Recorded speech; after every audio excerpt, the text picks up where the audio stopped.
داستان راه آهن در ایران خیلی داستان عجیبیه. سالها راه آهن داشتن فانتزی بود، یک رویای دور بود برای ایرانی‌ها. بعد از یک انقلاب و یک کودتا و یک تغییر سلسله پادشاهی و به هزینه‌ای گزاف و سنگین برای ملت ایران بالاخره ساخته شد و امروز این راه آهن سهمش از توجه ما خیلی زیاد نیست. نقشش در زندگی بیشتر ایرانی‌ها کم به نظر میرسه و حرفم که دربارش میزنیم بحثا بیشتر دو قطبیه. یا اینه که رضا شاه راه آهن ساخت پس درود، یا اینه که راه آهن در واقع واسه انگلیس بود، راه آهن واسه ایران نبود، به نفع انگلیس بود، برای ایران هم جز ضرر و زیان نداشت. من فکر میکنم اگر یه چیزی بیش از 100 سال ذهن و زبان ایرانی ها رو درگیر کرده، این قطعا داستانش از این شعارا پیچیده تره و جالب تره. اگر دنبال شعار زنده باد مرده باد و ایناش نیستین و کنجکاوین درباره داستان ایران، داستان توسعه در ایران، داستان این 200 سال گذشته و اینها، این شما و این داستان راه آهن ایران. قطار از اون اختراعی که دنیا رو عوض کرد. از 200 سال پیش نماد صنعت بود. در قرن 19 واقعا دستاورد بزرگ انقلاب صنعتی بود، اول در انگلستان، بعدم جاهای دیگه. در زمانی که ایران اصلا تو بازی نبود. واقعا ایران قرن 19 شرایط خیلی بدی داره که قبلا هم گفتم ساده انگاریه که بگیم همش به خاطر بیکفایتی شاهان قاجاره. اصلا مملکت امکانات و ظرفیت خاصی نداره، ابتکاری ازش در نمیاد. بعد وسط بازی بزرگ هم هست، وسط رقابت ژئوپلیتیک دوتا امپراتوری بزرگ قرن افتاده و البته شاهان قاجار هم خیلی هاشون واقعا ناکارآمدن. تا مدتها اصلا خبرم ندارن خیلی که در دنیا چه اتفاقات بزرگی، چه تغییراتی داره اتفاق میفته. شکست‌های سنگینی که ایران خورده در اوایل قرن 19 از روسیه و بریتانیا هست. مملکت فقیر، جامعه بی سواد، خرافاتی، بی مهارت، دولت هم بی کفایت و البته بی پول. نه ابریشمی رو داره که چند قرن قبلش ایران صفوی رو سر پا نگه می داشت، نه هنوز نفتی پیدا شده و نه واقعا بین اون سه تا امپراتوری روسیه و بریتانیا و عثمانی جای مانوری داره. هیچی واقعا. در طول قرن 19 اطراف ایران ولی راه آهن کشیده میشه. در هند بریتانیا، در مصر، در ترکیه امروز، در شامات حتی راه آهن هست که بیروت رو به دمشق وصل میکنه، دمشق رو به مدینه وصل میکنه. اینا مال مثلا 20 سال قبل از ایرانن. ایران واقعا عقبه، حتی نسبت به بقیه منطقه هم عقبه. راه آهن نرسیده به ایران. خودش نرسیده ولی خبرش رسیده. یعنی خیالش کم کم در سر یک ایرانیایی شروع کرده به پرورده شدن، ولی واقعا در همین حد خیال، قدم عملی ورداشته نشده.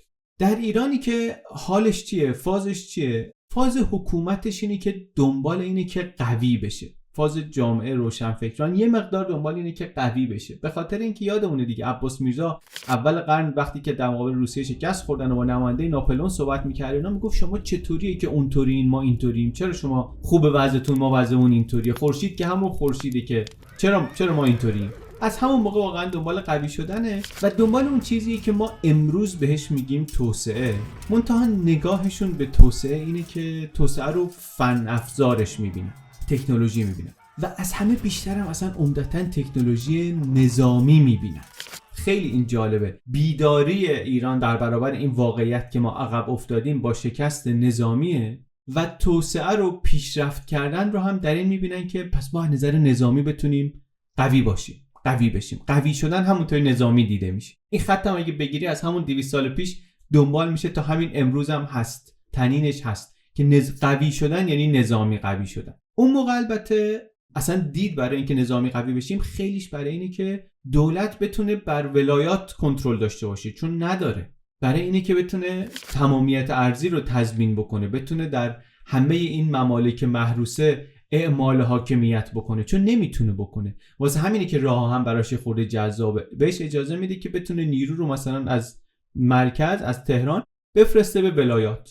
مختص ایران هم نیست، جاهای دیگه هم در روسیه هم قطار برای همین رشد کرد، راهن رو برای همین کشیدن، به خاطر اینکه بتونن از این ور به اون ور لشکر بکشن. جاهای دیگه هم همینطوری بود. ذهنیت توی ایران هم همینه. در حاکمان هست، توی روشنفکران هم هست. یکی مثل میرزا یوسف مستشارالدوله درباره راه آهن می‌نویسه. روشنفکرای قبل از مشروطه ایران که رفتن اروپا راه آهن دیدن، رفتن هند دیدن، قفقاز رفتن، عثمانی رفتن، اینا رفتن دیدن، درباره راه آهن میگن، درباره مزایاش می‌نویسن، این خوبی رو داره، اون کارو میکنه، اینطوریه اونطوریه و فقط حرفه. واقعا فقط حرفه. حالا در ادامه ویدیو می‌بینیم تا زمانی که رضا شاه میاد و واقعا راه آهن در ایران ساخته میشه. چند دهه، نزدیک 70 سال حرفه، 70 سال صحبت واقعا که تو این 70 سال در ایران قطار نیست، راه آهن نیست، ولی فکرش هست و تلاش هست برای حل کردن یک مسئله بزرگ. اینکه ما راه آهن نداریم، راه آهن میخوایم، چیکار کنیم؟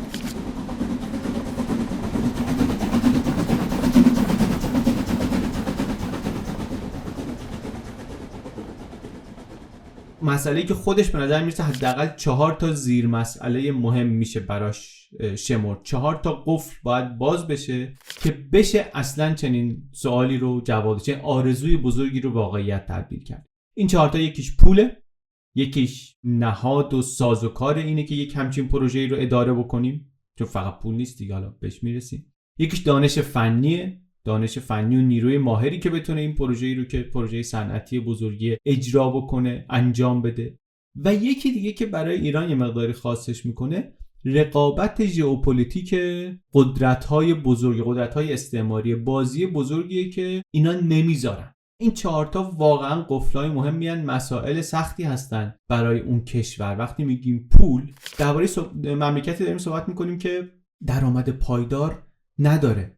راه آهن کلن پروژه گرونیه، پروژه سرمایه بریه، مخصوصا برای اون کشور فقیر خیلی آرزوی دور از دسترسی به نظر میرسه. به جز پول اصلا نهاد مالی نداره، سازوکاری که بتونه یک همچین پروژه‌ای رو اداره بکنه نداره. داریم درباره مملکتی حرف میزنیم که دولتش داره با تویولداری میچرخه، کم و بیش سیستم سده‌های میانه داره. دولتی نیست که مثلا بتونه اوراق بلند مدت بفروشه، تراز کنه، حسابرسی کنه، یه پروژه چند ساله رو مثلا شفاف اداره کنه، بانک و بورس و شرکت پیمانکاری و اینا رو مثلا نداره، حتی کارم نکرده باهاشون. ما توی قرن 19 دیدیم کانال سوئز مثلا با چه مکانیزمی تأمین مالی شد. اون مکانیزم، اون تفکر، اون تجربه اصلا در ایران نیست. به جز اینا مسئله فنیش هم هست، مسئله فنی راه آهن ژئوتکنیک هست، نقشه برداری هست، تونل هست، پل هست، لوکوموتیو بخار هست، ریل هست، فولاد هست. نیروی کار باید از خارج بیاد، مهندس نیست، استادکار نیست، ماشینالات نیست، مصالح نیست. همه اینا وقتی میگیم مسئله فنی، اینا هم زیر اون زیر مسئله حساب میشه. و اون چهارمی که گفتیم یه خورده تو ایران خاصش میکنه مسئله ژئوپلیتیکه. این که در ایران اون روز هر کاری در عمل گره میخوره به منافع دو همسایه قدرتمند ایران، امپراتوری عظیم بریتانیا که در هند همسایه ایرانه و امپراتوری عظیم روسیه تزاری که در شمال همسایه ایرانه. و اینا با هم در رقابت ژئوپلیتیکن، در بازی بزرگن علیه هم. تازه حالا ایران اینور امپراتوری عثمانی هم داره، منتها اون یه مقداری گرفتارتر از اینه که بخواد فشاری به ایران بیاره، ولی به هر حال برای ایران همسایه قدرتمندی حساب میشه. حالا با این 4 تا قفل اساسی راه حل سیستم چیه؟ سیستم چی کار میکنه؟ سیستم که راه حلی نداره، واقعا کاری نمیتونه بکنه. ولی مثلا ببینیم روشنفکرا چی میگن درباره راه حل. روشنفکرم که میگیم برای اون موقع یعنی کلا تعداد باسواد در اون مملکت کمه دیگه. به روشنفکر به کسایی میگیم که یه چیزی نوشتن، ارزش گذاری هم نمیکنیم. کلا وقتی میگیم روشنفکر منظورمون نیست که وای چه فکرای روشنی داشتن، منظورمون اینه که اینا آدمایی بودن که مینوشتن، تولید فکر میکردن، چه فکرشون روشن چه تاریک، چه خوب چه بد. اینا دیگه امیدوارم توضیح لازم نداشته باشه به زودی. از اینا یه بخششون آدمایی بودن که داشتن درباره مملکت فکر میکردن، داشتن کلا ایده میدادن، آرزوهاشون رو مینوشتن و یه بخش بزرگی از آرزوهای اینا اینه که راه آهن و نوشته هاشون هم بیشتر واقعا فاز همین حدیث آرزومندیه که راه آهن چرا خوبه، خارج چطوری کار میکنه. اینا نوشته حل مسئله نیست، نمی نویسن که مسئله‌ای حل کنن، می نویسن که دل نوشته کنن که راه آهن مثلا ما حیف که نداریم، اونایی که دارن چه خوشبختن مثلا. بعضی وقتا ولی برای اون مسئله ها هم یک پاسخهایی پیشنهاد میشه. مثلا سوال پول نداریم، مثلا سوال بلد نیستیم، مثلا سوال نظام مالی ادارش رو نداریم، یه جوابی که براش پیدا میشه اینه که بدیم خارجی ها انجام بدن. یه پروژه تعریف کنیم که اینا بیان اینو با پول خودشون، با تکنولوژی خودشون، با سیستم خودشون، با آدمای خودشون بسازنش. بعد در قبالش ما که پول نداریم که بهشون بدیم، بهشون یه سری امتیاز بدیم. این سیستم امتیاز دارن. حالا یه سیستمی که بارها امتحان شد، بسیاریش هم به مشکل خورد، کلاً هم روش خوشنامی نیست. ولی اگه خودمون رو برگردونیم اون موقع، به نظر نمیرسه که کشور ورشکسته خیلی گزینه‌های دیگری داشته باشه که بگیم چرا اون گزینه‌های خوب رو انتخاب نکردن، رفتن این گزینه بد رو انتخاب کردن. حتی این گزینه‌ای که خوبم نیست در بیشتر مواقع دیدیم واقعا نتونست کار کنه. یعنی برای هر کدوم از امتیازنامه‌های مهم اون موقع یه جوری مشکل پیش آمد. مشکل بزرگشون هم اینه که این راه حلیه که اون 3 سوال اولو براشون یه جوابی میاره، جوابی که حالا ممکنه میگم ایدئال نباشه، خیلی عالی نباشه، ولی یه جوابی بهشون میده. ولی سوال ژئوپلیتیک رو براش پاسخ خوبی نداره. یعنی هر راه حلی که یکی از همسایه‌های قدرتمند رو، بریتانیا رو یا روسیه رو، یکی از اینا راضی کنه، نتیجتاً باعث اعتراض اون یکی میشه. چون بازی اینا اصلا بازی جمع صفر، جنگ سرد دارن میکنن. اون چیزی که برای روسیه خوبه لاجرم برای انگلیس بد میشه و برعکس. و این خب یه وضعیت ناممکنی میذاره برای سیاستگزار ایرانی، چون هر طرحی که بخواد اجرا بشه باید برای یکی از اینا جذاب باشه، انقدری که بخواد بیاد وسط سرمایه گذاری کنه، درگیر کنه خودشو، و همچی که برای یکی از اینا جذاب باشه، خوب باشه، اتوماتیک اون یکی باهاش مخالف خواهد بود.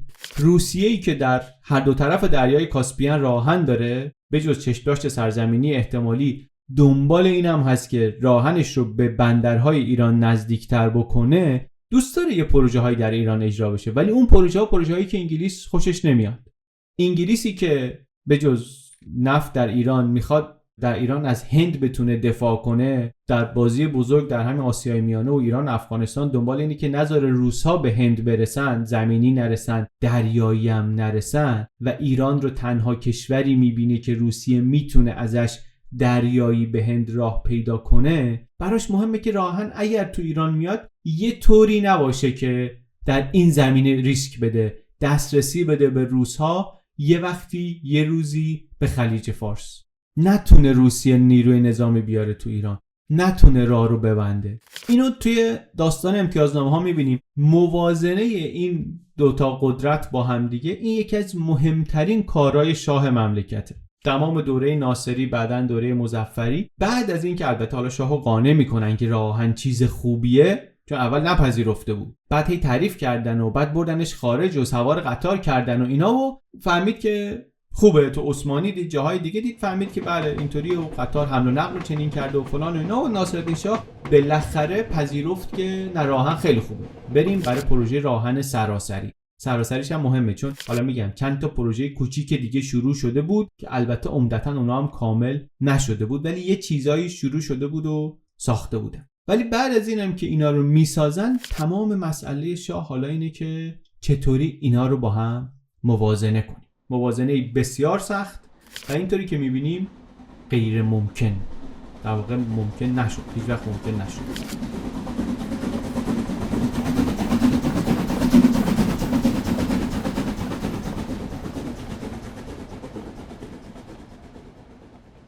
اون پروژه کوچیکا چیه؟ اون پروژه میگم کوچیک بود، یعنی واقعا کوچیک بود، واقعا خیلی کم بود. مثلا در مقایسه با اروپا، نه در مقایسه با هم عثمانی 1600 کیلومتر خط راهن داشت، ایران 8 کیلومتر. بعضی وقتا مثلا میگن که نه قاجار در ایران راهن ساخت و اینا. بله، اینطوری نیست که در دوره قاجار راهنی ساخته نشده باشه، ولی داریم درباره پروژه راهن سراسری صحبت میکنیم دیگه، نه راهن مثلا 7 کیلومتر اینجا 10 کیلومتر اونجا. اونا هست، اونا رو ساختن تو اون 70 سال، جزء تلاش ها ساخته شدن ایناست. کجاست اینا یه طرح‌های کوچیکیه که انگلیس و روسیه آوردن، بعضیا رو شروع هم کردن به ساخت، منتها نصف کارمون، هر کدوم هم برای داستان خودشون. انگلیس میخواست ایران رو مثلا به راهن سرتاسری هندوستان وصل کنه، یعنی میخواست راهن هندو بیاره بکشه تا زاهدان. یا روسیه میخواست تبریز رو وصل کنه به راهن خودش، و اینا خب هر کدوم نمیخواستن که اون یکی کارش جلو بره، و نهایتا هم هیچ کدوم اینا کامل نشد.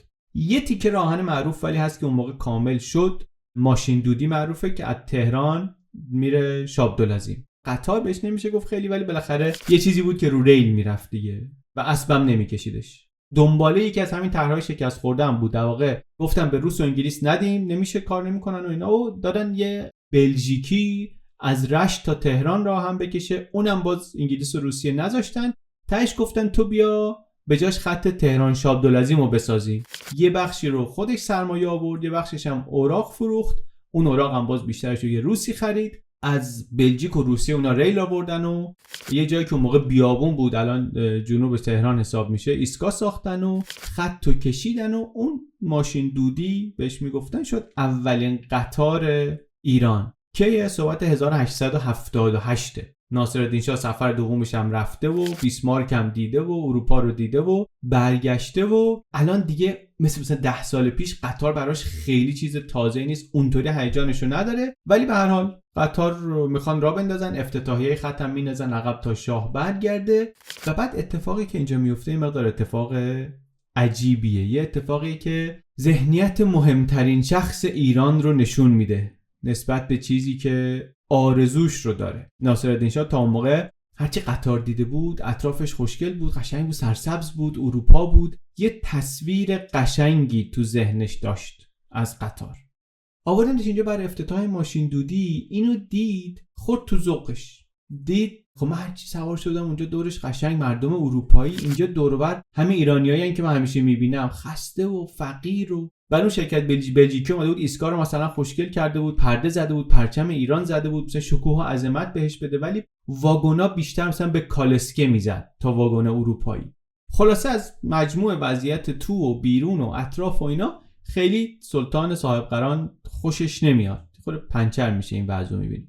اولش میگه خودتون سوار شید، به قول همشهریای ما میگن سوار شید عقب جلو کن من ببینم مثلا این سالم نیست، من بعدن سوار شم.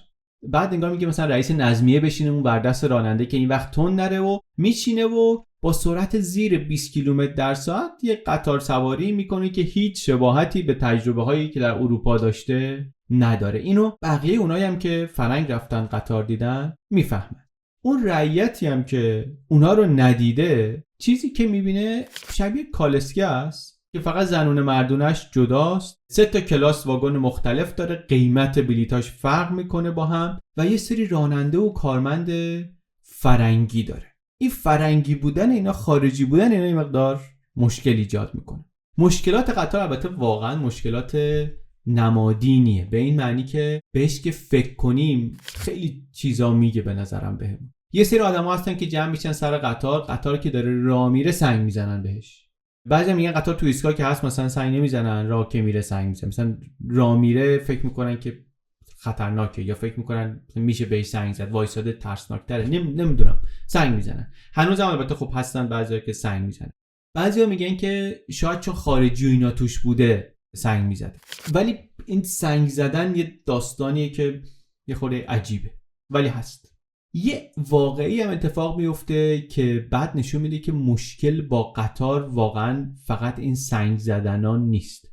یه روزی قطار داره میاد، یه مسافر قطار هنوز وای نستاده، قطار در حال حرکت میپره پایین. اون موقع قبا میپوشیدن مردم، یه قبایی داشتن قبل از لباس متحد و شکل زمان رضا شاه. دامن این قباش میگیره لای چرخ، میره زیر قطار، پاش قطع میشه، خلاصه میمیره، جا در جا میمیره. مردم میریزن سر بلیت فروش روس که تقصیر شماست که این همشهری ما مرد. اینم در میره تو باجه، اسلحه در میاره، تاق تاق میزنه، یکی رو میکشه. مردم میریزن سر اینو، چوب میزنن و بعدم واگونا رو نفت میریزن، آتیش میزنن. یه قطار دیگه تو راه بوده، بهش خبر میرسه که ایستگاه همچین شده، ول میکنه قطار، میگن بیا اینجا، اینا کله منو میبرن، ول میکنه وسط راه، مردمو میذاره. مردم هم شاکی که ما پول دادیم چرا ما رو نمیبریم، میریزن پایین، پرده ها رو پاره میکنن، شیشه های کالسکه رو میشکنن. قطار خلاصه سفارت بلژیک که بالاخره این یارو بلژیکی بوده که مال اینا بوده، دست اینا بوده بهره برداریش، سفارت بلژیک شکایت میبره به شاه که آقا اینا اموال ما رو داغون کردن و اینطوری شده و اینا. شاه شروع میکنه مشورت کردن که چیکار کنیم چیکار نکنیم. امام جمعه تهران میگه من یه ایده‌ای دارم درستش میکنم. پیغام میده به علمای عتبات که شما فتوا بدین قطار حرام است. قطار اگه شما حرام کنین این خارجی حساب میاد دستش. بلژیکی میبینه که خب یعنی فتوا بده، ما دیگه باید جمع کنیم بریم دیگه. میگه آقا ولی ما از خیر این خسارت و اینامون گذشتیم، ما هستیم کارمونم ادامه میدیم. اون جمعه هم خلاصه اینطوری امتیازگیری میکنه. از جزئیات این داستان بگذریم، خیلی میشه ساعت‌ها درباره این صحبت کرد و ازش نشونه کشید بیرون و بحث کرد، ولی کلا این پروژه موفقی نمیشه، سودآور نمیشه. آخرش هم از روسیه اسب میارن، یه ترامواهایی تو تهران راه میفته که رو ریل راه میره ولی اسب میکشدشون. یعنی از این داستان قطاری برای ایران در نمیاد، همونطوری که از بقیه سوغات‌های سفرهای فرنگ شاه هم نهایتاً چیزی برای ملت در نمیاد. منتها مشکلاتی که برای این پروژه پیش آمد خیلی جالبه، چون الگوی مخالفت‌ها با قطار خیلی شبیه به الگوی مخالفت‌ها با هر تکنولوژی جدیدی در ایران. خیلی جالب. حالا آخر ویدیو یه خورده درباره این صحبت می‌کنم.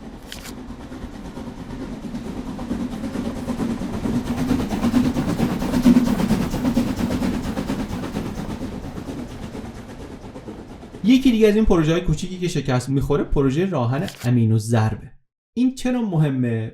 به خاطر این مهمه که از نظر تأمین مالی کلاً یه روال متفاوتی رو طی می‌کنه. موفق نمیشه اینما، ولی اگر موفق میشد میشه فکر کرد که شاید تاریخ اقتصاد سیاسی ایران یه طور دیگری میشد. یعنی اثرش دیگه خیلی بزرگتر از فقط احداث خط راهن بود. اگر مثلا به زبان امروز بخش خصوصی ایرانی میتونست که پروژه راه آهن رو شروع کنه و پیش ببره، یعنی سرمایه از ایران بیاد، از سرمایه‌دار ایرانی بیاد، شاید واقعا ایران مسیر تاریخیش، اقتصاد سیاسیش عوض میشد و مسیر تاریخیش عوض میشد. سرمایه این آقای حاجی امین‌الضرب میاره، از پولدارترین آدمای ایران اون موقع، میگه من میسازم. امتیاز راهن محمود آباد آمل رو میگیره از ناصرالدین شاه، چند تا مهندس بلژیکی استخدام میکنه، شروع میکنه کار کردن از محمود آباد، ولی وسطش با بلژیکیا به اختلاف میخورن. بعد یه طوری تا آمل انگار ادامه میدن، منتها خب نمیتونن دیگه، مشکلات فنی دارن و بلد نیستن و هزینه ها سنگین میشه و دانش فنی و اینا،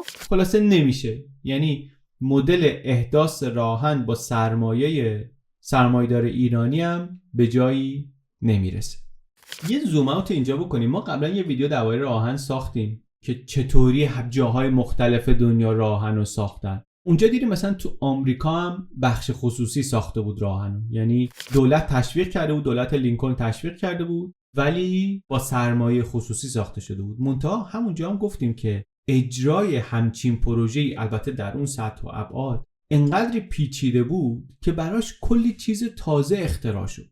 نه مثلا فقط ریل و تکنولوژی و اینها، چیزایی که الان تو شرکت وقتی کار بکنیم، تو شرکت ها، تو کورپوریت ورلد برای ما بدیهی ساده است. اینکه یه نفر مدیر باشه بدون اینکه صاحب شرکت باشه، شغلش این باشه که مدیر باشه، بیاد این کار رو، این سرمایه رو مدیریت بکنه. این یه چیزی که توی راه آهن، توی پروژه احداث راهن ابداع شد. اصلا پدیده کورپوریت خیلی چیزاش میگن در جواب به نیازهای اون ابر پروژه احداث راهن سراسری آمریکا ابداع شد.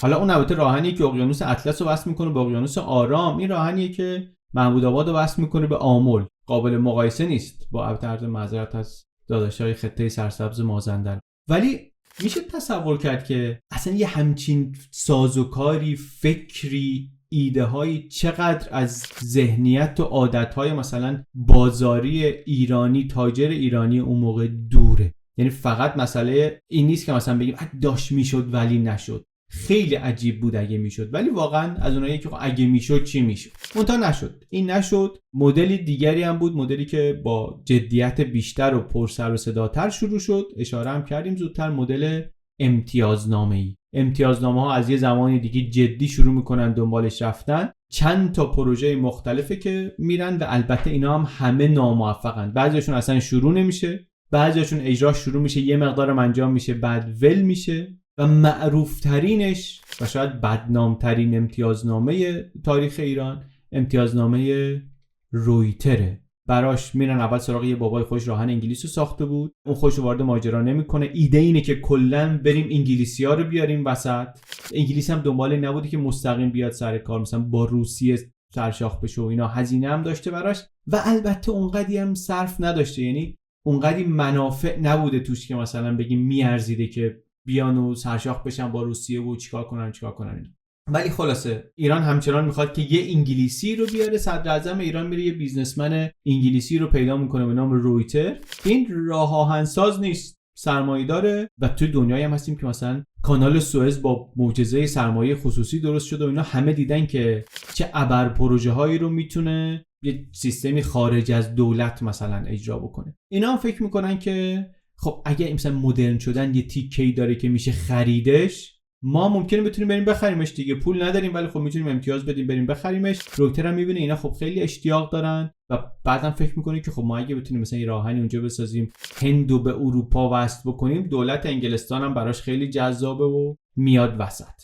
و واقعا هم ایران دنبال اینی که نه یک سرمایه‌دار انگلیسی بلکه نهایتاً دولت انگلستان رو بتونه بیاره وسط. فکر میکنه که بدون اون نمیشه پیش برد. احتمالاً فکر درستی هم هست. قراردادی که با رویتر میبندن خیلی قرارداد بزرگیه، خیلی قرارداد بزرگیه. در واقع تعهدات رویتر خیلی بزرگه، امتیازات انحصاری هم که میگیره خیلی عجیبه. میشه پیمانکار انحصاری توسعه صنعتی ایران. یعنی واقعا فقط داستان راهن انگار نیست.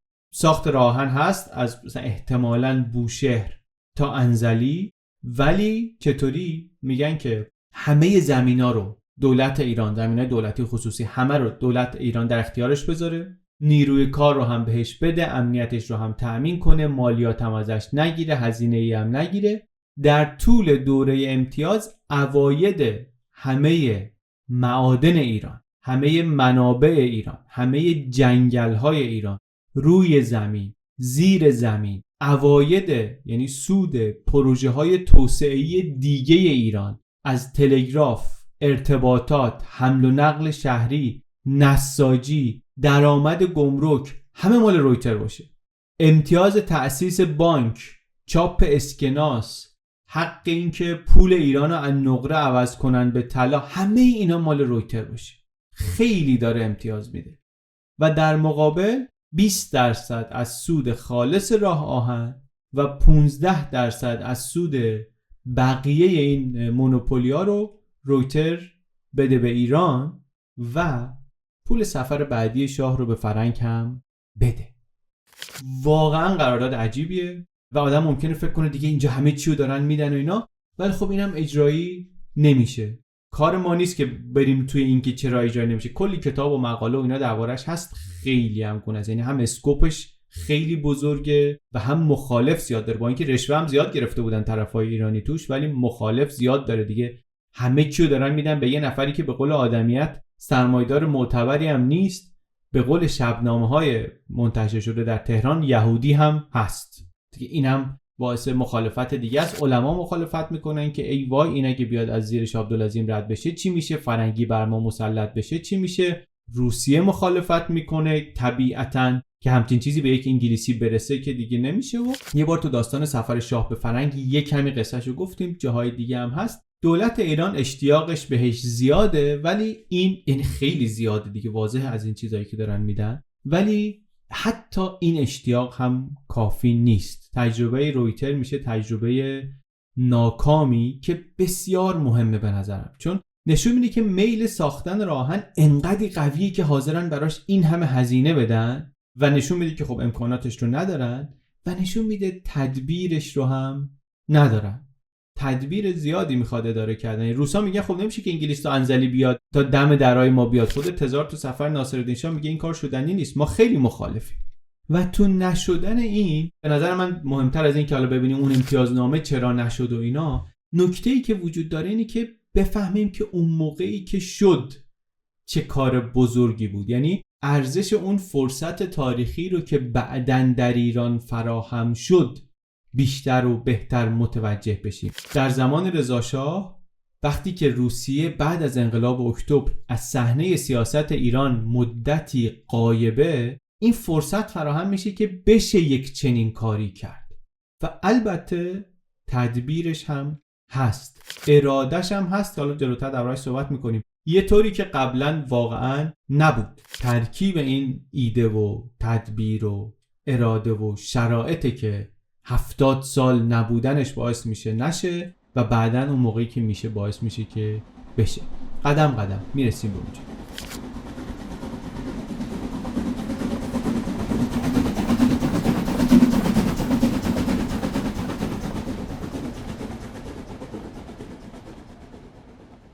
ما البته اصلا نمیدونیم از این قرارداد رویدر اساساً چیزی میتونست در بیاد برای ایران یا نه، چون یه سالی این قرارداد بود و تعهداتش رو انجام نداد. به استناد همون هم مشیرالدوله مذاکره کرد و کنسل کرد قرارداد رو و امتیاز رویتر داستانش به تاریخ پیوست. به جز این تلاش‌های ناموفق دیگه هم هست که راهن بیاد، مدنیت بیاد. یکی میخواد از شهرهای زیارتی بکشه که مثلا آخوندا همراه بشن، یکی میگه که نه ما باید خطوط بین‌المللی رو به خطوط بین‌المللی وصل کنیم، ایران به جهان وصل بشه. یکی میگه با پول خودمون، یکی میگه امتیاز بفروشیم به خارجی‌ها، یکی میگه با پول سرمایه‌دار ایرانی، یکی میگه مالیات رو ببریم بالا. خیلی جالبه، اینم بهش برمیگردیم چون نهایتاً همین طرحیه که 20 سال بعد زمان رضا شاه به یک شکلی اجرا میشه و اینا همه در دوره‌ای که در تاریخ ایران دوره خیلی پرتلاطمی هم هست. این وسط انقلاب مشروطه میشه، ایران مجلس دار میشه. مشروطه یه خورده ایده های ساخت راهن رو تغییر میده. این بلبشوی امتیازات دیگه گندش در اومده، گفتن نمیشه هر کسی دست یه پولدار خارجی رو میگیره میاد میگه مثلا به امتیاز بدیم به این، ما ببریم یه کاری بکنیم پول میگیرن این وسط و اینا. گفتن یه کمیسیون درست میکنیم، مثلا هر کی طرحی داره ببره کمیسیون. البته از اونم چیزی نهایتا در نیومد. یعنی دوره ناصری هیچی، تا آخر دوره مظفری هم پروژه ها به جایی نمیرسه. یا مشکل سرمایه است، یا انگلیس، یا روسیه است، یا هر چهار تا. بعد که اوضاع خب بلبشوتر هم میشه و محمد علی شاه میاد و یوم توپ و به توپ بستن مجلس و دیگه عملاً طرح زنده و فعالی اصلا مدتی برای راه آهن نیست. اوضاع سیاسی پرتلاطمه. اصلا پروژه عظیمی مثل راه آهن با اون موانع و مشکلات رو کسی بهش فکر کنم خیلی فکر جدی هم نمیکنه تا 1907 که بازی بزرگ تمام میشه. یعنی دو رقیب قدیمی روسیه تزاری و امپراتوری بریتانیا از ترس آلمان قیصر با هم متحد میشن، اختلافات قدیمی رو میذارن کنار.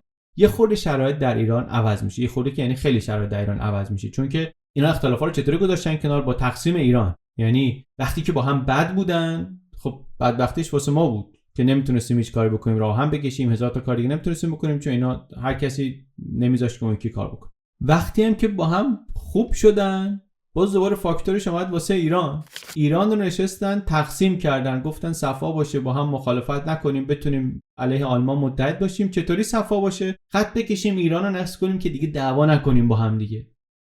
ایران شد متاع این معامله و این یه مقدار وضع راهن رو تو ایران پیچیده‌تر هم کرد. تو این دوره یه ساخت و سازای انجام شد، محدود البته، ولی انجام شد. یه سری همون طرحایی که از قدیم یه تیکه تیکه های ایدهش بود، گفتیم روسا میخواستن وصل کنن به تبریز، از جلفا به تبریز برسن، اینا شروع کردن این رو ساختن.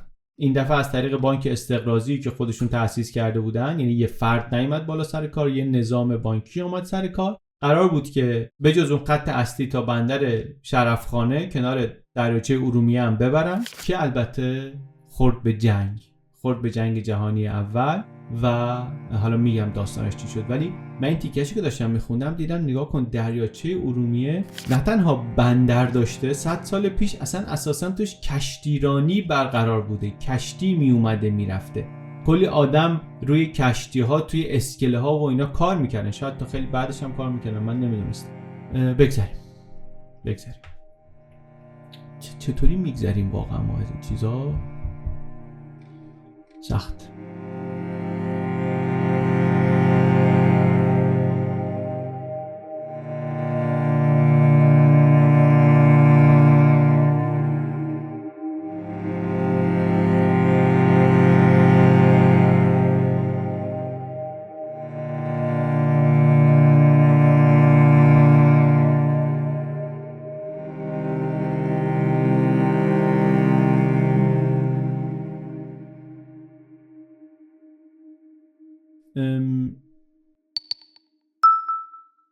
برگردیم جنگ جهانی اول.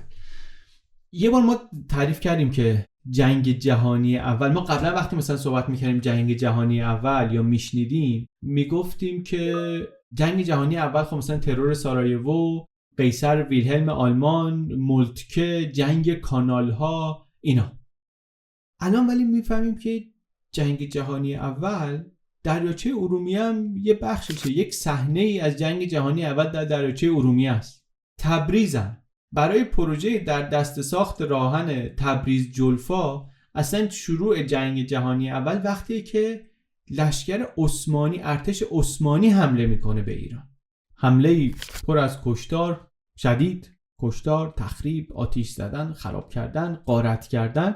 بیرون کردن همین عثمانی از تبریز 3 ماه طول میکشه. روسا میان بیرون میکنن عثمانی رو، بعد میذارن پشتش که مثلا با بیشترین سرعت این خط آهن رو برسونن تا مرز ایران و عثمانی و در فوریه 1917 موفق میشن، میرسن و اینجا یه جایی که بالاخره یه تیکه راه آهن واقعی در ایران افتتاح میشه که البته روس‌ها ساختنش، برای مقاصد نظامی ساختنش، ولی به هر حال ایده اینه که این جنگ یه روزی تمام میشه و این راه آهن میمونه و تبریز رو وصل میکنه به دنیا. یعنی اینکه فرش یا حالا بار دیگه لازم نیست بره انزلی یا لازم نیست بره مثلا تا ترابوزان از اونجا بخواد بره روسیه، میتونه از همین تبریز مستقیم بره. سفر 3 روزه، سفری که با کالسکه 3 روزه تو 3 روز طول میکشه، میشه 12 ساعت.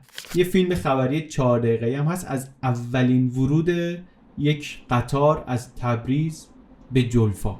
خیلی جالبه به نظر من، لحظه مهمیه. هرچند سرنوشت این قطار و روس‌هایی که روش کار کرده بودن سرنوشت تلخیه. روس‌ها وسط این جنگن که در کشورشون انقلاب بولشویکی میشه، اینا میکشن عقب، عثمانی میکشه جلو، دوباره یک حمله خشنی با کشتار وسیع و هر چیزی که هست در این عقب نشینی و اون حمله نابود میشه. تقریبا همه کارمندای روسی این قطار یا تو جنگ کشته میشن، یا راهزن بهشون میزنه، یا در حال فرار وبا میگیرن، میمیرن. گزارش‌های روسا بعد از جنگ نشون میده که از ادوات و واگن‌ها هر چی تونسته بودن ترکا برده بودن، با خودشون برده بودن به عثمانی. هر چی هم نتونسته بودن در دریاچه ارومیه غرق کرده بودن.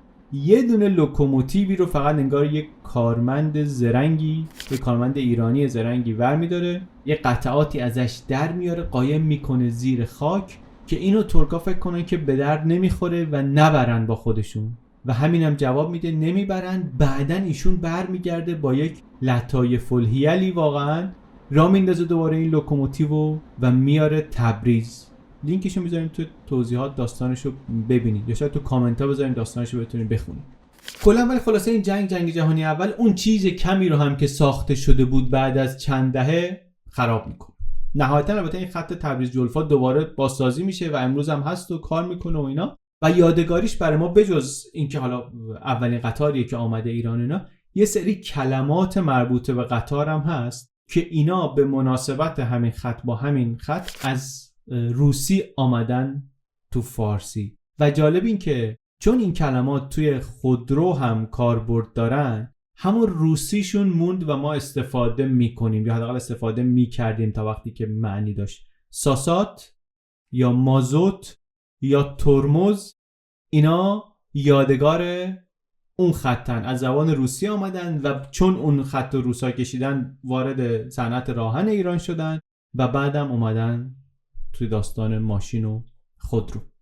شبیه این پروژه روسا رو در جنوب هم انگلیسی ها داشتن، چون ایران 2 قسمت بود، اینا داشتن بالا این پروژه رو میکردن. انگلیسی ها هم از میرجاوه تا زاهدان کشیدن که زاهدان وصل بشه به کویت در هند. اون موقع دیگه وضعشون هم با روسیه خوبه، نمیترسن از اینکه ایران به هند وصل بشه با راهن ساختن. در جغرافیایی سخت، پرباد، بی‌آب، انگلیسیایی که راهن رو خودشون اختراع کرده بودن، خودشون برده بودن به مستعمرات در هند، 60,000 کیلومتر راهن کشیده بودن از بنادر توی اون سرزمین پهناور. حالا از اون ور از کویت تا دم مرز، این ورم از زاهدان تا دم مرز، اینطوری میکشن که هر وقت لازم شد، هر چیزی که لازم شد رو بتونن سریع ببرن و بیارن. بجز این دوتا چند تا خط کوتاه صنعتی معدنی دیگه هم این طرف و اون طرف تا آخر جنگ اول ساخته میشه، ولی اون رؤیای بزرگ محقق نمیشه. اون راه آهن سراسری، یه خطی که این سر ایرانو به اون ورش وصل کنه، از اون در نمیاد. راهن به ایران میاد در دوره قاجار، ولی یا مثل اون ماشین دودی تهران شاه عبدالعظیم نمادینه، یا مثل این دوتای دیگه ابزار نفوذ خارجیه، اون پروژه سراسری ملی نمیشه.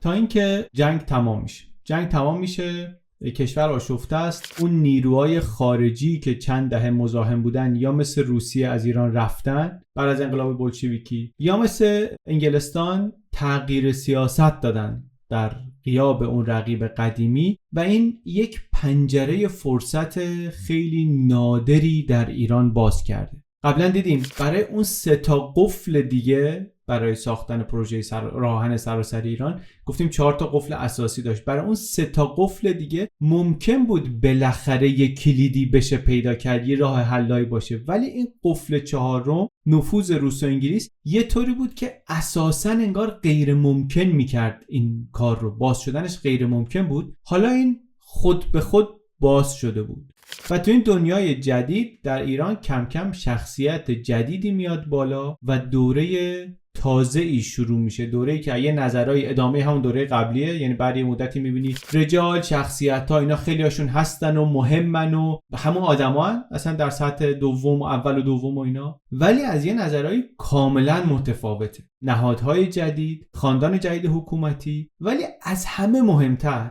از همه شاید مهمتر چون مقدمه اوناست، اراده قوی و توان اجرا کردن. اول توان برقراری امنیت، تثبیت کنترل دولت مرکزی و بعد ساختن و توسعه.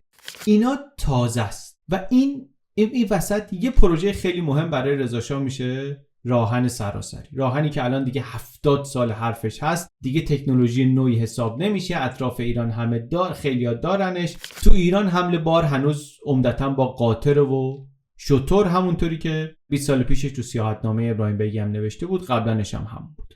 و دیگه الان برای گروه بزرگتری از مردم ایران راهن یک بجز اهمیت مادی و اینایی که داره، نماد خیلی مهمی هم شده که اگر میخوایم وارد دوران جدید بشیم حداقل راهن مثلا میتونه نویدشو بده، نشونش باشه. دولت هم خیلی تبلیغات فراوان میکنه که راهن ملی راه نجات ایرانه و مردم ایران لیاقتشون تمدن جدیده و اصلا تمدن جدیدی اصطلاحی که زیاد تو روزنامه ها میاد، تمدن ایرانو زنده کنیم و فاصله واقعا زیاد شده دیگه. دنیا رسیده به هواپیما، ایران تو راهن مونده، تو اولیات راهن هم مونده. منتها خب مسئله که تازه نیست، نیازش گفتیم از قبل بوده، کمبوداش هم بارها بحث شده. حالا جواب این حکومت تازه برای اون سوالای قدیمی چیه؟ بحثا رو که نگاه می‌کنی یه مقدار همون بحث‌های قدیمی که بریم از خارج سرمایه بیاریم، از آمریکا وام بگیریم، شرکت نفت ایران و انگلیس بسازه و اینا، ولی نهایتاً میرن سراغ یکی از ایده‌هایی که از قدیم بود، یکی از طرح‌های قدیمی، طرح صنیع‌الدوله. یک طرح نجاتی نوشته بود صنیع‌الدوله، خودش الان دیگه نیست. خودش آقای صنیع‌الدوله بعد از سالها وزارت و ریاست مجلس و اینا 2 نفر تبعه روس انگار ترورش کردن، کشتنش، ولی کتابش و طرحش هست. طرحش چیه؟ مرتضی قلی خان هدایت، صنیع‌الدوله، از اولین نسل تکنوکرات‌های ایران زمان ناصرالدین شاه، آدمی که رفته بود آلمان و درس خونده بود و اومده بود و وزارت و ازدواج با دختر شاه و اینا، و یکی از کسایی که اصلا انگار همه پروژه فکریش صنعتی کردن ایرانه و صدر همه اینا هم راه آهنه. از اولین ایرانیایی که نوشته‌هاش، حالا اولین شاید مثلا حرف درستی نباشه ولی به هر حال تو اون دوره کمن آدم اینطوری که نوشته‌هاشون فقط شرح بدبختی و حدیث آرزومندی و اینا نیست، فقط ناله و فقط، حالا که بقیه هم مثلا بعد بقیه رو نمیخوام بگم، ولی جذابه یه خورده برای من که توی نوشته‌هاش پیشنهادهایی برای خروج از وضعیت داره.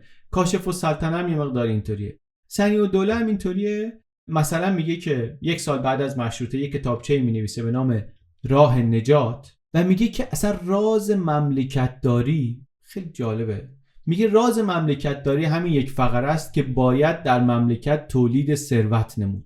این حرفو همین الان اگر توسعه خواهای ایرانی از زبون یک آدمی که مثلا مقامی داره بشنون، کلی ذوق میکنن که یه نفر بیاد این بدیهی رو بگه که راه نجات اینه که در مملکت باید تولید ثروت بشه. همین الان میگن وای یک کسی ظهور کرد، یک اتفاق عجیبی افتاد، این آدم به نظر میرسه میفهمه. و حرف خیلی پیش پا افتاده، یه خیلی باید بدیهی باشه و این حرفو ایشون اون موقع زد و نوشت. برای راهن هم یه طرحی داد، گفتش که دولت لازم نیست بره از خارج پول بگیره بیاره، دولت بیاد روی قند و شکر مالیات ببنده، از اینا مالیات بگیره، اون پولو مستقیم خرجش کنه برای ساخت راه آهن. یعنی مالیات بگیره و نه که مالیاتو بفرسته خزانه، حالا هر کسی از اون واسه خودش یه چیزی برداره، بعد مثلا بگیم که باید راه آهنم بودجه بگیره. این پوله رو نشونه بذارن، این خرج راه آهن بشه، یعنی پول راه آهن رو مردم خودشون بدن. حالا همه پول اینجا نمیتونست بیاد، کافی نبود، هنوز یه مقدار وام و اینا لازم بود، ولی دیگه اونطوری امتیاز دادن و اینا برچیده شده بود. این طرحو دوباره آوردن رو در مجلس پنجم شورای ملی قانون تصویب کردن، مالیات گذاشتن، خرید و فروش قند و چای و شکر و اینا رو مثل خیلی چیزای دیگه اون موقع دولتی کردن. دولت اون موقع داشت بزرگ میشد، داشت خیلی چیزا تو ایران دولتی میشد، یک منبع درآمد جدید برای دولت پیدا شد که اینو البته فقط بهش گفتن اجازه داره در پروژه راهن استفاده کنه. این مدل تأمین مالی پروژه خیلی مؤثر بود در اینکه روحیه ملی درست بشه، که حمایت مردمی بیاد پشتش، به خاطر اینکه خب مردم واقعا مثلا چای میخوردن، همه قندو میزدن تو چای میخوردن اینا، یه استکان چای تو خونه میخوردی میفهمیدی که داری خرج راهن رو هم میدی. این مجلس پنجم اینو تصویب کرد. مجلس پنجم هم مجلسی هم هست که توش رضاخان نهایتاً میشه رضا شاه و بعد از اولین پروژه هایی که دولت شروع میکنه همین پروژه احداث راهن سراسری ایرانه. یک بخشی از اون دلایلی که قبلا باعث میشد نشه الان برطرف شده بود و الان دولت مرکزی در ایران به وجود آمده بود که اراده داشت که بخواد نیرو بفرسته، مثلا عشایر رو سرکوب کنه، در لرستان، در خوزستان حاکمیت اعمال کنه و برای این راه آهن رو خیلی لازم داشت. برای اینکه این تصویر اقتدار دولت مرکزی رو کامل کنه خیلی راه آهن براش مهم بود. یعنی درسته که ایده راه آهن از چند دهه پیشش بود، ولی الان واقعا فرق می‌کرد. الان تو روزنامه‌ها که درباره راه آهن می‌نوشتن می‌دیدی بحثا یه مقدار پخته‌تره. ایده‌ای که وصله به راه آهن ایده اینی که تمدن میخواد برگرده و حمل و نقل مکانیزه باید بشه و فقط حالا ضرورت تکنولوژیک نیست، ضرورتیه که فرهنگ ایرانی رو میسازه و به این معنی نیست که مخالف داشت راه آهن. اصلا اساس این که راه آهن داشته باشیم مخالف داشت، کلیتش جزئیاتش هم مخالف داشت. از سرسخت‌ترین مخالفینش هم مصدق چند تا مشکل هم داره انگار با راه آهن. با خود راه آهن مخالفه، میگه که راه آهن دورش گذشته، تکنولوژی قرن 19 الان دوره حمل و نقل جاده‌ایه و ما باید به جای اینکه رو راه آهن سرمایه گذاری کنیم رو آسفالت و کامیون و اینا سرمایه گذاری کنیم جاده بکشیم. با نحوه تأمین مالیش هم مشکل داره، میگه که مالیات قند و شکر اگه میگیریم باید خرج صنعت قند و شکر بشه که خودش هم واقعا نیاز داره به این کار، اون صنعت احتیاج داره به سرمایه. بعد با مسیری هم که بعداً بر راه آهن انتخاب میکنن که شمالی جنوبیه مشکل داره. مصدق چون شخصیتش با جنبش ملی نفت و بعداً اختلافش با شاه گره خورده شده نماد ملیگرایی و مبارزه و اینها، یه مقداری سخت درباره چیزهای دیگه صحبت کردن، به خاطر اینکه همه کارهای زندگی سیاسیش متاسفانه با همون عینک دیده میشه. اونی که در اختلاف مصدق با شاه یا در قضیه نفت طرفدار مصدقه میفته معمولاً به دام توجیه این که آقا همیشه درست میگفت، در فقره راه آهن هم حتما درست میگفت. اونی هم که مخالفشه در اختلافش با شاه میفته به این که پس حتما در جنبش ملی نفت هم، حتما در بحث‌های قبلی هم، حتما در بحث قطار هم مثلا اشتباه میکرده. سخته که خارج از اینم آوردی که چون بالاخره اون چیزیه که سایه انداخته روی همه زندگی حرفه‌ای و سیاسی مصدق. بعضی از حرفایی که مصدق در مخالفت با راه آهن میزنه رو یه دیگرانی هم زدن، از ناصرالدین شاه که تو خاطراتش مثلا میگه که برای جغرافیای ایران راه آهن به نظر میرسه که خیلی هم شاید اولویت نباشه. یه جاهای اینو میگه مثلا عین اروپا نیست ایران، جمعیت متراکم نیست، چون واقعا خب این تفاوت بارزیه دیگه. تو اروپا راه آهن همه جا که میره به شهرهای مختلف میرسه. توی ایرانی که خشک و بی آب و علف و اینا مثلا میگه راه آهن بکشیم چیکار، کلا 4 تا شهر پر جمعیت داریم که اینا لازمه به هم دیگه وصل بشن، بقیه روستا هستن، اون جاهایی که خبری نیست. حتی آرتور میلسپو مشاور آمریکایی، مشاور مالی آمریکایی که خزانه دار ایران هم هست، اونم یه حرفای شبیه این داره که این پروژه صرفه مالی نداره. واقعا هم پروژه گرونیه. درباره صرفه مالیش هم من محاسبات درستی ندیدم که بشه قضاوت کرد و اینا. اما اصلا تو این مقطع برای رضا شاه و احتمالاً خیلیای دیگه مسئله راه آهن فقط صرفه مالی نیست، اصلا این مسئله حیثیتی شده. بدون همچین پروژه‌ای، اون پروژه ابر پروژه دولت مدرن در ایران ساختن ناقص به نظر میرسه. شکی نیست که پروژه بسیار هزینه‌ای احمقانه هم هست که مثلا یکی بیاد ادعا کنه که اون پروژه بی اشکال بود، همه چیش درست بود، ولی خیلی راحته به نظرم که تصور کنیم که اگر اوضاع به همون روال قبل طی میشد، این پروژه همچنان هم اجرا نمیشد. این اگر اراده رضا شاه نبود، همچنان راه آهن ساخته نمیشد. معلوم نیست که کی آیا اصلا در ایران ساخته میشد نمیشد، چون الان که مرور کردیم میبینیم که اینطوری نیست که مثلا در ایران کسی به فکر راه آهن نبوده باشه، تا 70 سال فکرش بود.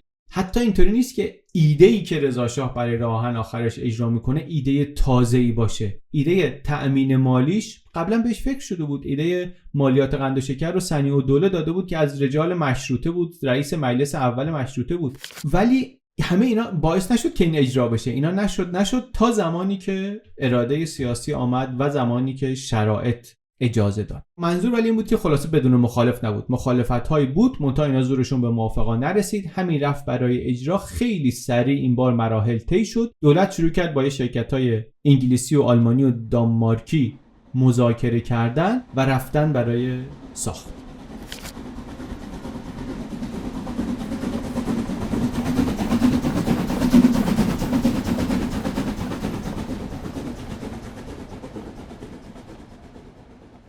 یه خورده درباره مسیرش صحبت کنیم. از مخالفت‌های مصدق گفتم، یه دونه هم با مسیرش بود. مسیریابی از همون اولی که بحث راه آهن در ایران بود، بحث بود که از کجا بکشیم به کجا. به لحاظ تاریخی، ترانزیت تاریخی در ایران ما می‌دونیم مسیر شرقی غربیه. مسیر اصلی ترانزیتی بوده جاده ابریشم و دوران باستان و اینو می‌دونیم. تا دوره معاصر هم یه عده‌ای میگفتن همین مسیر بهتره. احمدشاه میگفتش که راه آهن ایران از دزداب، زاهدان فعلی، بیاد اصفهان و تهران و عراق و کرمانشاه و اینطوری شمالی غربی بره. در واقع یعنی هند و پاکستان رو مثلا وصل کنه به عراق، به سمت اروپا، شرق و به غرب. اما اون موقع مسیر شمالی جنوبی همراهان و موافقان بیشتر و قوی تری داره و خیلی بحث زیاده که اینو چرا اینطوری کشیدن. اشکال بزرگش که از همون موقع واضحه، اشکال مسیر شمالی جنوبی اینه که به جز تهران از شهرهای بزرگ دیگه رد نمیشه. حالا بعضی البته میگن که قرار بود بعداً مسیر تبریز مشهد هم ساخته بشه، به این وصل بشه. من نمیدونم، باید رفت و برآورده هزینه ها رو دید و وضع مملکت و خزانه رو دید، اصلا دید که میتونست این اجرا بشه یا نه. ولی توی همین انتخاب مسیر شمال جنوب به نظرم باید یه خورده دقیق شد و بهتر درک کرد که دلیل این انتخاب چی بوده. اینا وقتی می‌خواستن انتخاب کنن، همه چیز خط آهن کشیدن رو باید وارد کنن و وقتی وارد کنن یعنی چی؟ یعنی باید از دریا بیارن. پس منطقی که از همون جایی که میرسن شروع کنن تا اینکه از اونجا بخوان ببرن یه جای دیگه از اونجا شروع کنن. مخصوصا یادمون باشه هنوز حمل و نقل جاده‌ای نیست، ریل هم نیست دیگه، اصلا برای همینه که دارن اینو میکشن. این یه چیز ساده، من قبلا بهش فکر نمی‌کردم. خیلی خوب معلومه، خیلی ساده تری که از همون جایی که از همون لب دریا شروع کنن بکشیدن. این یه چیز منطقیه. هرچند میتونه آدم بگه که میتونه شمالی جنوبی باشه ولی این مسیر نباشه، مثلا از شمال غربی بره به بندر عباس، یا اونطوری که مثلا کاشف السلطنه نوشته بود شمالی جنوبی باشه ولی از اصفهان و یزد و شیراز هم رد بشه، یا از یه مسیر کوتاه‌تری بره. ولی من اینطوری که میفهمم، من واقعا تخصصم هم نیست، ولی اینطوری که خودم میفهمم 2-3 تا نکته برجسته توی این هست که ارزش فکر کردن داره. یکیش اینه که این پروژه راه آهن سراسری در ایران به زبان امروز بخوایم بگیم ذی‌نفعان زیادی داره. خیلی استیک هولدر هستن که اینا باید منافعشون در نظر گرفته بشه.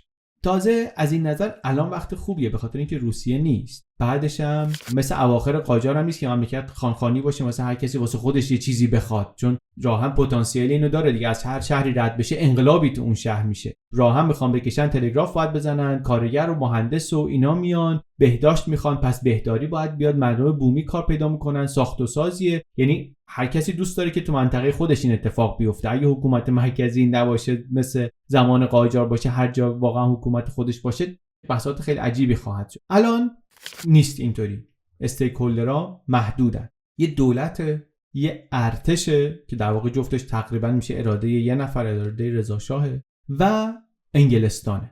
از خیلی اگه صرف نظر کنیم در واقع میتونی بگی که اینطوری میشه فکر کرد که اینا هن. اصل داستان الان دیگه اینا هن. خیلی آدمای مختلفی، گروه‌های مختلفی نیستن. این کار رو راحت تر میکنه. در واقع میتونیم بریم نگاه کنیم ببینیم که دلیل اینها برای این انتخاب چی بوده. و دلیل اینا که میگیم، مخصوصا به رضا شاه که فکر کنی، خیلی واضحه که منطقش چیه. منطقش امنیت ملیه.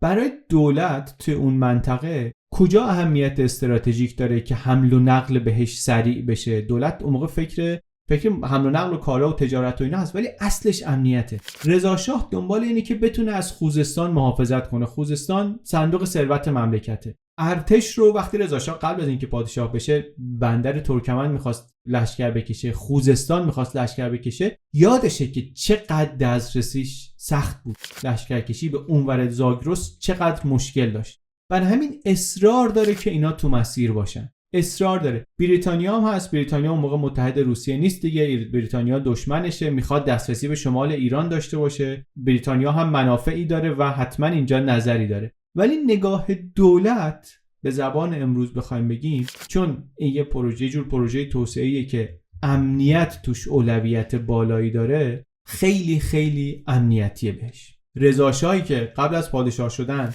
برای اینکه بره سراغ شیخ خزعل در خوزستان از آذربایجان باید لشکر میکشید که به قول خودش توی سفرنامه‌اش میگه که طویل ترین راهیه که در قرون اخیر قشون ایران لشکر کشی کردن، از خرم‌آباد یه لشکر بره به دسفول و یکی دیگه از اصفهان بره وسط بختیاریا رد بشه و از دل منابع طبیعی سخت و ده‌ها هزار متمردی که هنوز به فرمان دولت مرکزی نیستن. آدمی که از یه چنین تجربه‌ای آمده و شاه شده، عجیب نیست که اولویت مهم براش اینه که مسیر راهن یه جایی بره که دسترسی بهش داشته باشه، از این ریسکا خلاصش کنه. به خوزستان و به ترکمن صحرا و به مازندران و اینا دسترسی بهش بده.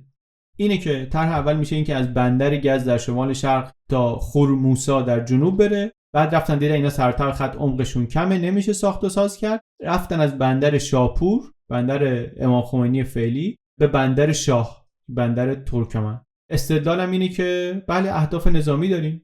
اصلا تو مجلس چیزی اینه که بله که اهداف نظامی داریم، ولی اینجوری بودجه نظامی هم کم میشه دیگه، لازم نیست همه پولو بریزیم اون تو. در نهایت هم جفتش پروژه ملیه و به صرفه در میاد.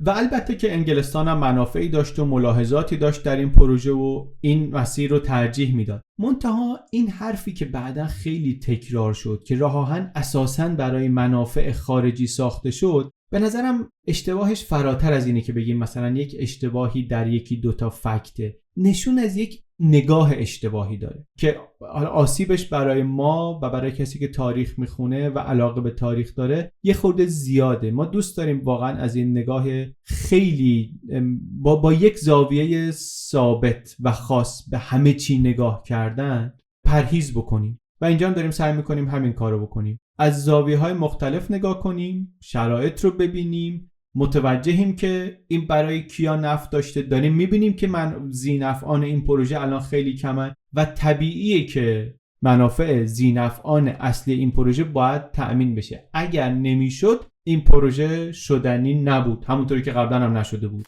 تازه اونطوری که تا حالا مرور کردیم دیدیم این دفعه اولیه که شرایط وجود داره که اساساً میتونه این اتفاق بیفته. خلاصه همه این حرفایی که زدم درباره مسیر راه آهن اینه که قوی ترین نگاه پشت این انتخاب مسیر نگاه امنیتیه. مسیر رو که نگاه می‌کنید دغدغه‌های رضا شاه توش معلومه. از تهران وصلش میکنه به خوزستانی که خطر تجزیه داره و به لرستانی که توش مخالفای مسلح هستن، بدون اینکه به گیلان بره که ممکنه به روسا دسترسی بده و از شهر خودش و زمینای خودش در مازندران هم ردش میکنه. منطقش اینطوری به نظرم واضح‌تر به نظر میرسه که چرا حالا این از تبریز و اصفهان و شیراز و کرمانشاه و مشهد و شهرهای مثلا اصلی نیست، حالا مشهد که اونوره، ولی چرا از این شهرها رد نمیشه.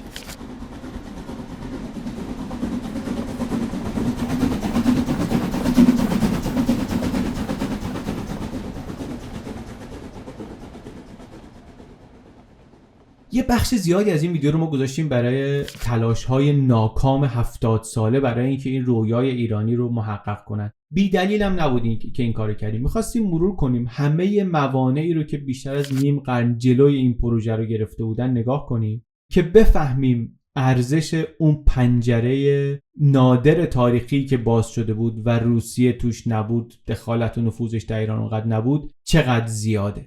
بدون نگرانی روسیه در ایران نمیشده کاری کرد، قبلش نمیشده، احتمالا خیلی وقت بعدش هم نمیشده و نمیشه. اون یه پنجره خاصی بود، از این فرصت استفاده شد. خیلی وقتا از این پنجره ها استفاده نمیشه، ولی اونجا خوش شانس بوده ایران که از این فرصت، از این پنجره فرصت استفاده شده. چون در ایران هم مثل بقیه کشورهای ضعیف نمیشده چنین پروژه‌ای رو اجرا کرد بدون اینکه یک سری از خواسته‌های قدرت‌های بزرگ، قدرت‌های استعماری، از جمله قوی‌ترین قدرت‌های اون روز دنیا، از جمله بریتانیایی که اساساً نفت ایران رو مال خودش میدونه، برآورده بشه. ما میتونیم اینو نپسندیم و فکر کنیم که ایدئال اینه که ما هر کاری رو فقط اونطوری که خودمون می‌خوایم بکنیم. طرح باید مطلقاً بر اساس منافع ایران تعریف بشه. و حرف بعدی هم نیست. منتها چیز خیلی مهم اینه که اون وقت ما آدمی هستیم که اولویتش توسعه و ساختن و راه حل پیدا کردن و منافع مشترک تعریف کردن نیست. اولویتت توسعه باشه. ما اینو تو مرور داستان توسعه جاهای دیگه هم دیدیم، در چین هم دیدیم، کره هم دیدیم، سنگاپور هم دیدیم. این که اولویت توسعه باشه یعنی چی؟ یعنی این که حاضر بشی هزینه هاشو بدی، حاضر بشی از چیزای خوب دیگه‌ای چشم پوشی کنی به قیمت اون چیزی که برات اولویته، اون چیزی که اولویت تعیین کردی. اصلا حالا تا اینجا رسیدیم، بذار اینو بگم، اعتباری که رضا شاه میگیره به خاطر همینه به نظر من، که تو اون پنجره فرصتی که باز شد منافع مشترک پیدا میکنه و پروژه های رو جلو میبره که تو اون چارچوب میشه جلو برد. و وقتی میگیم تو اون چارچوب میشه بود، یعنی منافع دیگران هم توش تأمین میشه، تو این پروژه تأمین میشه.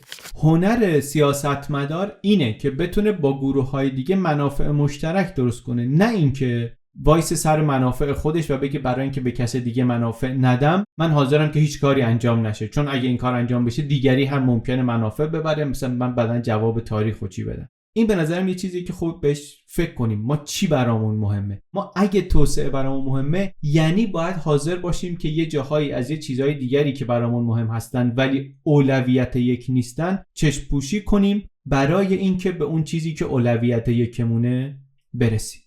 برگردیم سر داستان راهن. از اینجا به بعدش دیگه داستان اجرای پروژه است. پروژه 1306 کلنگ میخوره رسما، یه سال بعدش شروع میکنن به کار کردن. توی اجرای پروژه سختیاش چیه؟ دانش فنی و متریال اینا رو بذاریم کنار، ساده‌تر از همه کارگر میخواد. عملک نمیتونه کارشو انجام بده، کارگر ماهری میخواد و مهارتش رو ندارن، مهارتشو خارجی‌ها دارن، تجربهشو خارجی‌ها دارن و این یه ابر پروژه‌ای واقعا که توش روسا هستن، انگلیسی‌ها هستن، آمریکایی‌ها هستن، آلمانی‌ها هستن و نهایتاً دانمارکی‌ها هم هستن.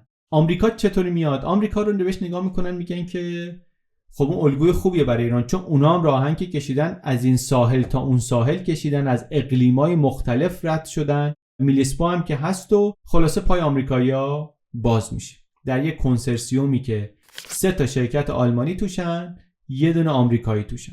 دوره هم هست که آلمان‌ها داره کلا حضورشون تو ایران بیشتر و بیشتر میشه دیگه. استانبول بغداد هم قبلا کشیدن، تو منطقه هم یه سابقه‌ای دارن. تو ایران هم قبلا گفتیم که تو این دهه‌ها فازشون چطوره و دقت هم بکنید تو این کنسرسیوم 2 کشوری هستن که نگاه ایرانی‌ها بهشون اینه که اینا خوبن، اینا خوی استعماری ندارن، نه آلمان نه آمریکا، اینا مثل روس و انگلیس بلا سر ما نیاوردن، ضمن اینکه فنی هم خوبن. کنسرسیوم شروع میکنه کار کردن، از شمال آلمانیا، از جنوب آمریکایی‌ها. یه سری ایرانی رو میفرستن فرنگ درس بخونن که اینا هم بتونن بیان تو راهن کار کنن. تو اینا آدمای جالب و معروفی هستن. آقای شریف امامی که بعداً چند بار نخست وزیر میشه و رئیس مجلس میشه و اینا تو مدرسه آلمانی هم درس فنی خونده، اون موقع رفته آلمان درس میخونه، برمیگرده میاد تو راهن شروع میکنه کار کردن. و البته یکم هست که میره درس راهن بخونه و نمیگرده، یعنی برمیگرده ولی اصلا میره توی مسیر دیگه. اونم آقای صادق هدایته. صادق هدایت هم میره که مهندس راهن بشه، ولی از بلژیک میپیچه میره پاریس و دیگه میره اون سمتی، میره اصلا یه کار دیگه میکنه. خلاصه ولی اینا شروع میکنن کار کردن، یه مدتی هم کار میکنن. آلمانی‌ها از بندر ترکمن تا قائم شهر 127 کیلومتر میکشن میان، آمریکایی‌ها هم جنوب تون دارن پیش میرن. هر دو مسئله سرعت براشون مهمه. روزنامه‌ها هر روز از راهن می‌نویسن، آگهی استخدام، گزارش پیشرفت. واقعا هم پروژه جالبیه برای مردم، هم پروژه مهم و پروژه جالبیه دنبال کردنش. ولی همین سرعت کار دست آمریکایی‌ها میده. یه جایی رودخونه میاد بالا، هم خطو خراب میکنه، هم به خونه ها خسارت میزنه، دعوای غرامت بلند میشه. در نهایت اصلا شرکت آمریکایی ول میکنه میره. بعد یه آمریکایی مهندس دیگه میاد جاش، یه خورده کار جنوب به مشکل میخوره. آلمانیا بالا سریعتر دارن انجام میدن، رضایت هم بیشتر از کارشون کلا. ولی 25% کار رو این کنسرسیوم میتونه انجام بده که 25% راحت تر کارم هست. از هر دو طرف وقتی به پای کوه میرسن تقریبا میپاشه کار از هم میپاشه. یه مدتی چند تا مهندسا و پیمانکارا و اینا لنگان کار رو جلو میبرن تا بعد پای شرکت دانمارکی باز میشه به داستان.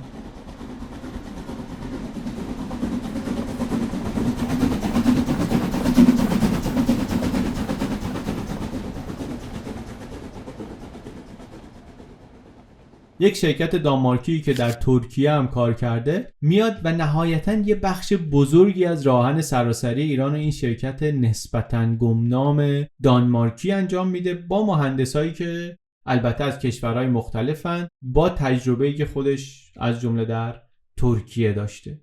این شرکت 1394 کیلومتر خط آهن میکشه در ایران. خیلی هم پیمانکار خوبی از آب در میاد. بعد یه مدتی دیدن روال کار در ایران با ترکیه متفاوته. اونجا مثلا هی میخواستن کشش بدن که نیروهاشون آموزش ببینن و هی پرداختاشون عقب بیفته و اینا. اینجا ولی دولت ایران عجله داره، حتی حاضر پول بیشتر بده که زودتر تمام شه. اینا هم گفتن از شمال شروع کنیم که تونل کمتر میخواد و راحت تره. و در اوجش میگن 90,000 نفر تو این پروژه کار میکنن که حتما رکورد بوده، خیلی بیشتر از صنعت نفته که صنعت بزرگ دیگر اون موقع ایرانه. و تفاوت دیگرش با صنعت نفت اینه که خب متمرکز هم نیست که مثلا یه گوشه پراکنده باشه دیگه، در طول مسیر. بعد تو اینا در طول مسیرن جاهای مختلف بهداری میخوان، امکانات بهداشتی پزشکی میخوان، یه جاهایی برای اولین بار مدرسه میره، یه جاهایی برای اولین بار بهداری میره. مثلا اثرات یک همچین پروژه‌ای خیلی در زمان ساختش خیلی بیشتر از خود راه آهن واقعا. تو کشوری هم داره ساخته میشه که اصلا مقدماتشو نداره دیگه، ذوب‌آهن نداره، سیمان نداره، بقیه مصالح نداره. اصلا باید کارخونه هایی بزنن که این چیزا رو تأمین کنه. بعضی چیزاشو مثل تراورس سازی و اینا رو موفق میشن که ساده تره، بعضیاش مثل ذوب‌آهن رو نمیتونن، میمونه برای بعد.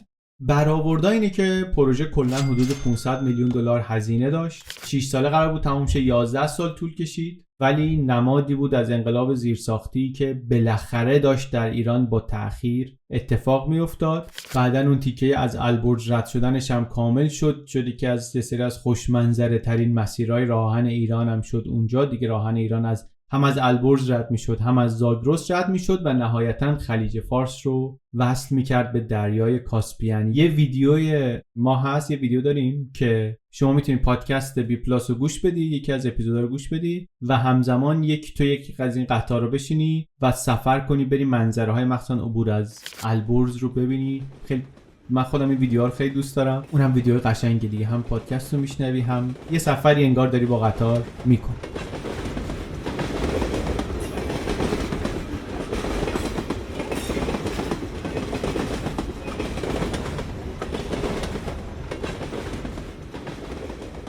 البته نقش مهم تاریخی که راهن ایران در صحنه جهانی ایفا کرد افتاد به زمان جنگ جهانی دوم که ایران اشغال شد و رضا شاه تبعید شد و آمدن روس و انگلیس کنترل راه آهن ایران رو گرفتن.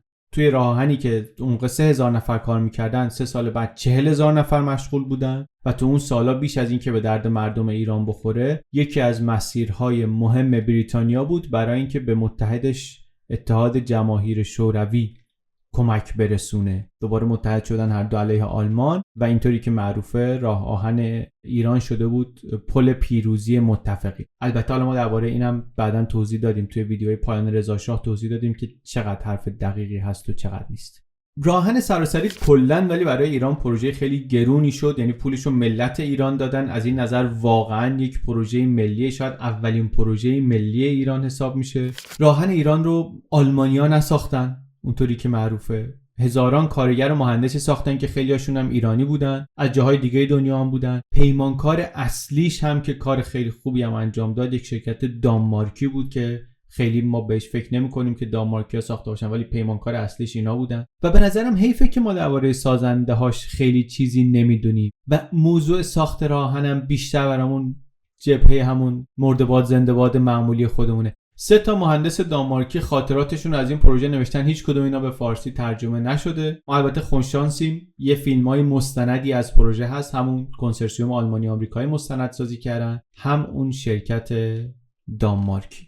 و البته اسم راه آهن ایران به اسم رضا شاه گره خورده. اگر نبود، همینطوری که دیدیم توی مرور این داستان، هیچ بعید نیست که این آرزوی دراز یک چندی دیگه هم تحققش به تأخیر میافتاد. و البته از قضای روزگار خالی نیست که دقیقاً 3 سال بعد از افتتاح راه آهن سراسری رضا شاه از ایران رفت، برای همیشه از ایران رفت. مثل همیشه فکر میکنم داستان راه آهن ایران رو هم خوبه که با یک لنز یه مقدار بازتر ببینیم و البته یک لنز یه مقدار بسته تر. لنز رو که باز بکنیم میبینیم که خب در همسایگی ایران ترکیه آتاتورک هم راه آهن براش نماد دولت مدرن بود. اونجا البته خطوط عثمانی بود، اونا رو باید ادامه میدادن. در دهه‌های 20 و 30 چند هزار کیلومتر کشیدن، از جمله از آنکارا به شرق رو کشیدن. با یک ترکیبی از وام خارجی و بودجه دولتی راه آهنی کشیدن که البته برعکس ایران از شهرهای اصلی میگذشت و البته شبیه ایران در جنگ دوم علیرغم اعلام بی‌طرفی ترکیه مورد استفاده آلمانیا قرار گرفت. لنزمون که بازه اون طرف ایران هم میتونیم ببینیم. در افغانستان هم امان الله خان همون دهه 20 به فکر راه آهن افتاد. در مرز شوروی و هند هم یه کارایی رو شروع کردن ولی نصفه موند. افغانستان با اون جغرافیای سخت بدون راه آهن موند که موند.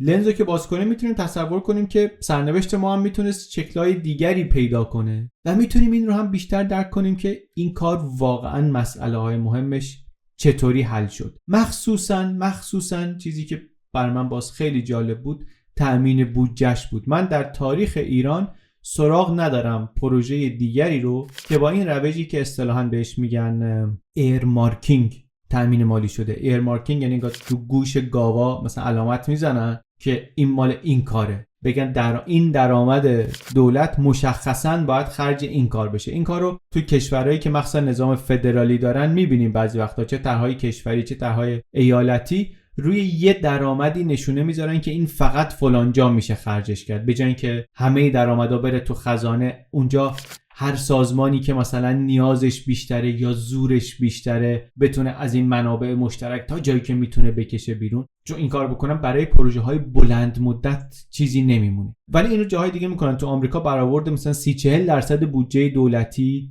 اینطوریه، توی اروپا 20 تا 30% بودجه اینطوریه. معمولا هم تو طرحهای مثلا رفاه اجتماعی یا آموزش یا پروژه‌های بزرگ زیرساختی یه اشکالاتی داره، مثلا دست دولت رو میبنده، انعطاف پذیری رو کم میکنه. ولی این بودجه ریزی نشانه گذاری شده میبینیم دیگه یه فایده هایی داره که ما در تاریخمون این راه آهن سراسری شاید اولین و شاید تا امروز تنها نمونه انقدر بزرگ و موفقش بوده. شما اگه نمونه‌های دیگری براش میدونید که تو ایران اجرا شده بگین. اون چیزی که ما میدونیم اینه که بالاخره با این روش 100 سال پیش آرزوی قرن 19 ایرانی‌ها در نیمه اول قرن 20 برآورده شد. اون چیزی که قرن 19 روشنفکران میخواستنش به عنوان قدم مهمی در نوسازی ایران دنبالش بودن، آرزوشو داشتن، حکومت هم میخواستش که قوی بشه، میخواستش که دستشو بتونه به ولایات برسونه، اعمال حکمرانی کنه، میخواستش که به عنوان سرمایه نمادین قدرت خودش داشته باشدش، ولی نشده بود. با اون حکومت و در اون دنیا به اجرا نرسیده بود. با این حکومت و در این شرایط جدید شد، با ایده هایی که بیشترش از قبل بود، این بار ولی به کمک اراده رضاشاه که چیزی که شبیهش قبلا نبود و در شرایط جدید، در اون پنجره فرصتی که ایجاد شده بود بدون مزاحمت روسیه تزاری، تونست اجرا بشه. یه چیز دیگه هم درباره اون قصه ماشین دودی بگم، گفتم آخر ویدیو دربارش صحبت میکنیم. من اونو به یه دلیلی بود که جزئیات مخالفت ها باهاش رو گفتم، به خاطر اینکه یه الگوی انگار توی این قصه هست که در ایران بارها تکرار شده، در مقابل پدیده های فناورانه جدید تکرار شده. بعد شما همین داستان قطار رو و مشخص‌تر ماشین دودی شاه عبدالعظیم رو میتونی بگیری زوم اوت کنی، ببینی که درباره بسیاری چیزهای جدیدی که میخواسته وارد این مملکت بشه داستان همین بوده، سفارایی‌ها کم و بیش همین بوده و بزرگترین ضررش هم حتی این نیست که این دیر اومده، بزرگترین ضررش این فضای دو قطبیه که درست میکنه و عملاً جایی برای حرف حساب، برای مناظره صبر عاقلانه نمیذاره که بشینید درباره مثلا ریسک‌هاش و فایده‌های همچین پروژه‌ای صحبت بکنید، نه قبل از اجراش، نه حین اجراش و نه حتی 100 سال بعد از اجراش. این به نظر من بزرگترین ضررشه. ضررش دیگه حتی از نداشتن خود اون تکنولوژی و پروژه هم بزرگتره و بیشتره. ما داستان راهن رو گفتیم، ولی اینطوری که بهش نگاه کنی این داستان توسعه هم هست. در ذهن خیلی از ایرانی‌ها قرار بود چند تا ابر پروژه تو ایران اجرا بشه، توسعه اتفاق بیفته برای تامین آب و ارتباطات و حمل و نقل و اینا بیاد دیگه توسعه میشه. جامعه دنبال یک کسی بود، یه ابرقهرمانی که این پروژه ها رو اجرا بکنه و بعد دیگه بیافتیم تو مسیر دیگه درست بشه دیگه. و حالا جالب اینه که بعد از 100 سال، در حالی که انقلاب 4 صنعتی میگن داره اتفاق میفته، از این نظر ذهنیت خیلی از ما چندان تغییر نکرده. از اینکه توسعه چطوری باید اتفاق بیفته همچنان اونطوری فکر میکنیم، از بالا باید بیاد پایین و اینها همچنان داریم به همون شکل فکر میکنیم. ما درباره تجربه توسعه و مسیر توسعه و نگاه‌هایی که میشه بهش داشت و تجربه‌های کشورهای دیگه قبلا حرف زدیم، باز هم حرف خواهیم زد. دم شما گرم که دیدین. اینم ببخشید دیگه، این میکروفون امروز اینطوریه. 1-2 تا ویدیو داریم امتحان میکنیم که ستاپ جدید چطوری باشه. امیدوارم طولانی مدت نباشه، بتونیم کم کم برگردیم به یک قاب قشنگتر. ولی دیگه حالا مرسی که تحمل میکنید.